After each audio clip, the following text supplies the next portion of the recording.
La scène se déroule en 1995 au stade de foot de Trappes, une banlieue parisienne dans les Yvelines.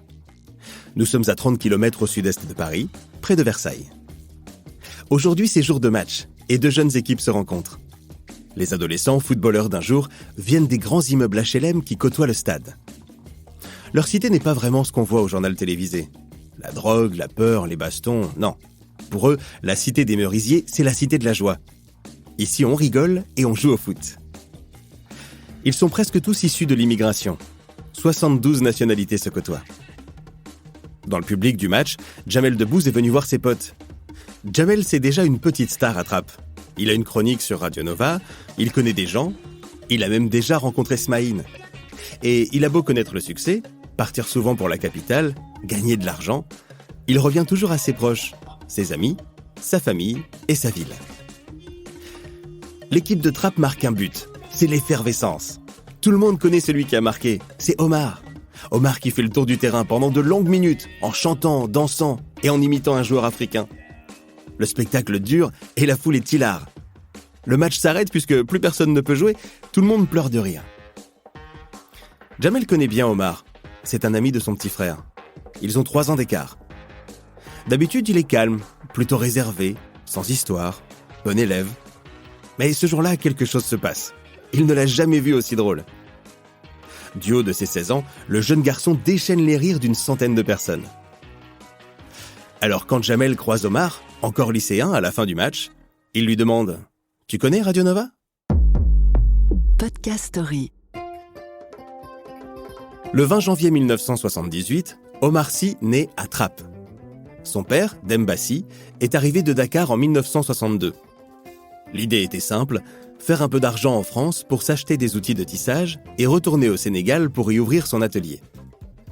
2000 francs suffiraient pour son projet de vie. Dans les années 60, l'immigration est favorisée. On offre du travail à qui on veut, surtout dans l'industrie automobile. Les 2000 francs arrivent assez rapidement. Surpris, le père d'Omar reste encore un peu, puis un peu plus, et encore un peu plus. Et finalement, il ne repartira jamais. En vacances dans son village de Bakel, à la frontière du Sénégal et de la Mauritanie, il rencontre Diary Yatou, qu'il va emmener avec lui à la conquête de ce nouveau monde. Peuls tous les deux, ils ont la même culture et parlent le même langage, dans cette France qu'ils connaissent encore trop peu. Ils se marient et emménagent à Trappes au milieu des années 70. De leur union naîtront 8 enfants. Omar est le 4e de la fratrie. Chez les Sy, ça file droit. Le père est respecté dans le quartier. Sa doctrine, reste tranquille, ne fais pas de bruit, pas de vagues. Il parle peu et pour ses enfants, son silence peut dire bien plus que 1000 mots. La maman, elle, est extravertie. Elle chante et danse sans arrêt, le sourire aux lèvres. Entassés dans ce petit immeuble des nouvelles villes, à 4 dans chaque chambre, c'est finalement le bonheur qui domine. Loin de l'image des HLM sordides, leur immeuble ne fait que 4 étages et est entouré de petits pavillons. À seulement quelques mètres, une grande forêt dans laquelle les enfants peuvent aller chercher des châtaignes, des traces de sangliers ou tout simplement prendre l'air loin du béton des immeubles. Omar est un enfant sage, toujours dans les jupons de sa mère, un peu introverti. C'est le plus timide de la fratrie. Il redouble son CM1 et se retrouve dans la même classe que sa petite sœur. Moqué par sa famille, Omar prend une décision. Impossible que sa cadette ait de meilleures notes que lui. Il se met à vraiment travailler à l'école. Il a beau ne pas toujours écouter ses professeurs et s'amuser en cours, il devient malgré tout un très bon élève. Chaque trimestre, il rentre avec les félicitations de ses professeurs. Dans sa classe, en 6e et 5e, un camarade tente de faire aussi bien que lui, mais n'obtient que les encouragements. Cet ami, c'est Nicolas Anelka, qui deviendra footballeur en équipe de France quelques années plus tard. 1994. Omar rentre au lycée dans la ville d'à côté, Montigny. Il a confiance en lui. Trappes est entouré de villes plus bourgeoises, et en seconde, à Montigny-le-Bretonneux, Omar se rend compte que l'éducation n'est pas la même d'une ville à l'autre. On ne lui a pas donné accès à la culture comme à ses camarades de classe, et lui n'a jamais été dans une bibliothèque, encore moins à la Fnac. Le constat est sans appel. Alors qu'il est un très bon élève à Trappes, il est seulement moyen à Montigny. Et puis ici, il est vu comme celui qui vient de Trappes, un mec de banlieue, un qui fait peur. Il se rend compte que le masque d'homme dur qu'il utilise dans son quartier ne marche pas de la même manière ici. Et pour faire craquer les filles, il va falloir trouver autre chose. Très sérieux et au premier rang en classe, il se met à rire et à faire rire en cours de récréation. Malgré son investissement, il redouble sa seconde. Un peu perdu, il entre en filière professionnelle pour s'assurer un diplôme, un avenir. Chez lui, il faut gagner sa vie, et vite. En bac pro chauffage et climatisation, il s'imagine quitter la France pour s'installer au Sénégal et vivre de ce métier qu'il n'aime déjà pas vraiment. Alors quand Jamel l'invite sur Radio Nova, il n'envisage pas une seconde de refuser. De toute façon, Jamel c'est comme un grand frère.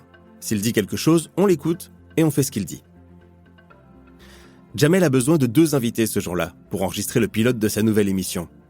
Il a déjà demandé à leur ami Nicolas Anelka, joueur de l'Arsenal à l'époque, d'être présent. Il demande à Omar de faire semblant d'être un joueur sénégalais. Il devient alors un footballeur reconverti dans l'agriculture après une blessure. Son premier rôle. Les fondateurs de Nova sont très contents de cette première émission.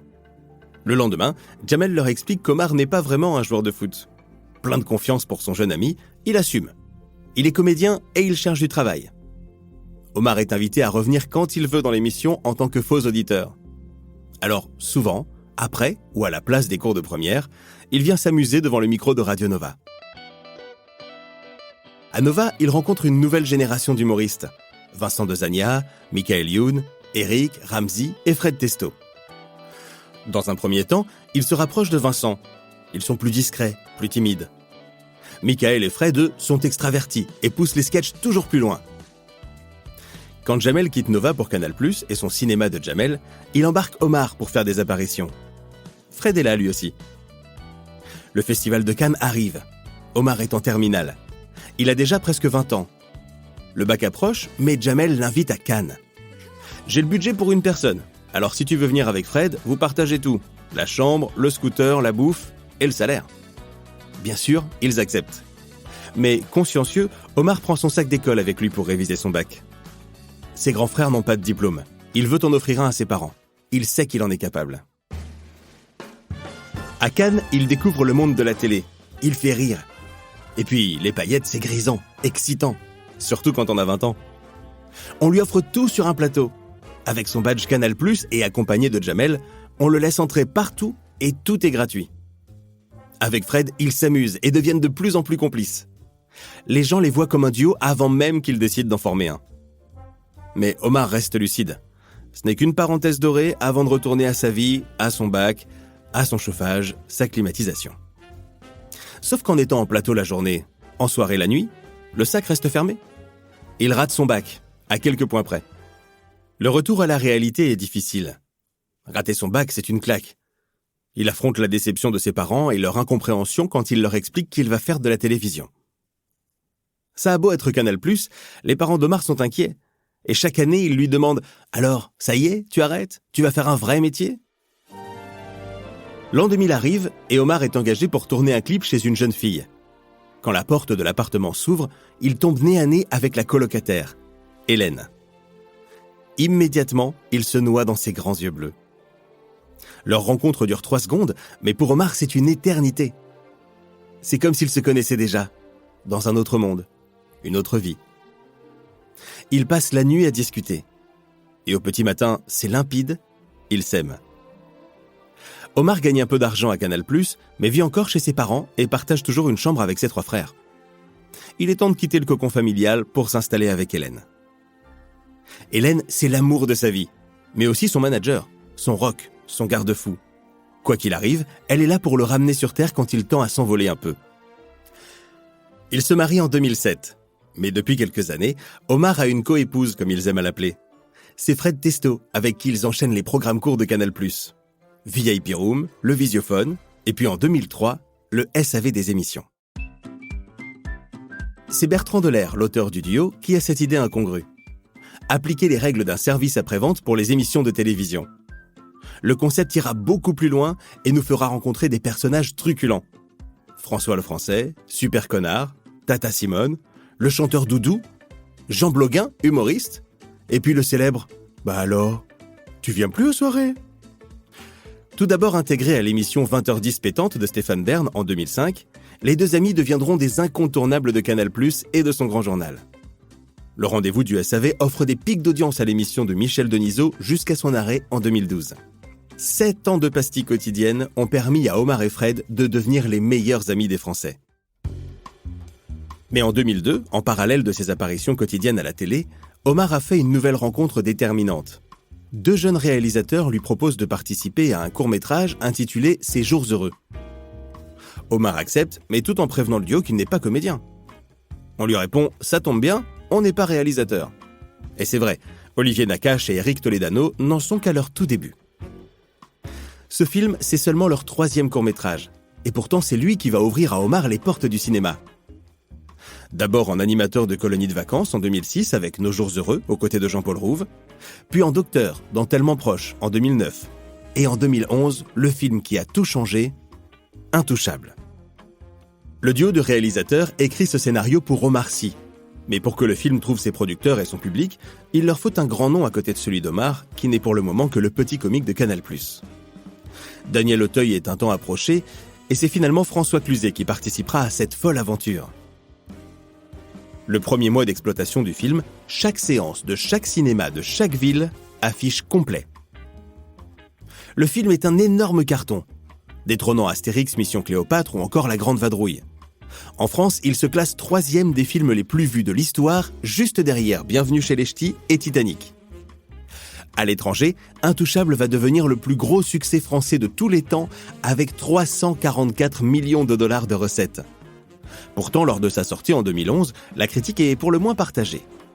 Certains journalistes décrivent une œuvre relou, un film de propagande, un croisement inattendu de Joséphine Ange Gardien et du SAV.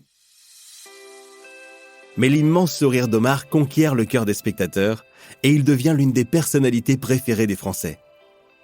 Intouchable est nominé plusieurs fois au César, notamment dans la catégorie meilleur acteur pour Omar.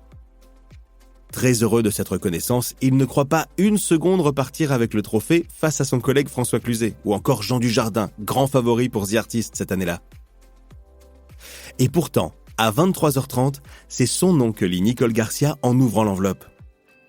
Omar Sy, 34 ans, originaire de Trappes, devient le premier noir césarisé du cinéma français. Tout change. Omar ne peut plus faire un pas dehors sans être happé par la foule qu'il adore. Il est submergé de scénarios, de projets. Il sait reconnaître sa chance, mais il s'inquiète. À l'école, ses enfants n'ont plus de prénom. On les appelle les enfants d'Omar Sy. Et ça, il a du mal à le supporter.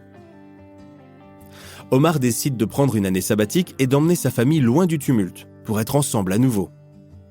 Ils partent en Californie pour quelques mois, et là-bas, ils retrouvent la paix et la sérénité qu'ils n'avaient plus en France. Le soleil finit de les décider. Ils s'installent à Los Angeles. Leur 5e enfant naîtra sur le sol américain. Omar Sy à Hollywood. Lui qui croyait à une petite parenthèse enchantée lors de son premier voyage à Cannes, le voilà en train de signer un contrat dans la ville mythique du cinéma. Qui plus est pour tourner dans un X-Men. Il n'en revient pas. Son nom est aux côtés de ceux de Hugh Jackman, Jennifer Lawrence et Halle Berry. Au premier visionnage du film, son ego en prend un coup. Lui qui était si heureux de son travail sur le film a presque été intégralement coupé au montage. Qu'à cela ne tienne, les pieds bien ancrés sur terre, il continue sa course folle et plus rien ne l'arrête. Jurassic World, Transformers, Inferno. Omar joue désormais dans la cour des grands sans jamais oublier son premier amour, le cinéma français. Régulièrement, il aime retrouver le duo de réalisateurs Toledano-Nakache. Pour lui, c'est comme une visite chez le généraliste. C'est bien d'y aller de temps en temps pour vérifier que tout est en ordre. De grands noms s'ajoutent à sa collection de réalisateurs. Michel Gondry, Olivier Dahan, Michel Hazanavicius ou encore Hugo Gélin sur la série Lupin de Netflix. Lupin dans l'ombre d'Arsène. Encore un énorme succès pour Omar qui incarne Hassan Diop, un gentleman cambrioleur des temps modernes. La série parvient à intégrer le top 10 des contenus les plus regardés sur Netflix dans de nombreux pays, quelques jours seulement après sa sortie.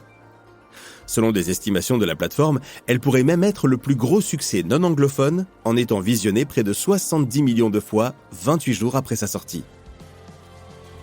Hasard ou stratégie, Omar Sy a toujours su être là où il fallait et toujours en portant fièrement ses convictions. Association caritative, clash contre Éric Zemmour, manifestation pour le mouvement Black Lives Matter, il ne lâche rien et affronte les polémiques droit dans ses bottes. De Trappe à Hollywood, de Nova à Netflix, du jeune banlieusard à la personnalité préférée des Français, Omar Sy, première saison, un succès. Podcast Story. On a tous une histoire à écouter. Ne manquez aucun épisode de Podcast Story. Abonnez-vous et mettez 5 étoiles sur Podcast Addict, Amazon Music ou Spotify.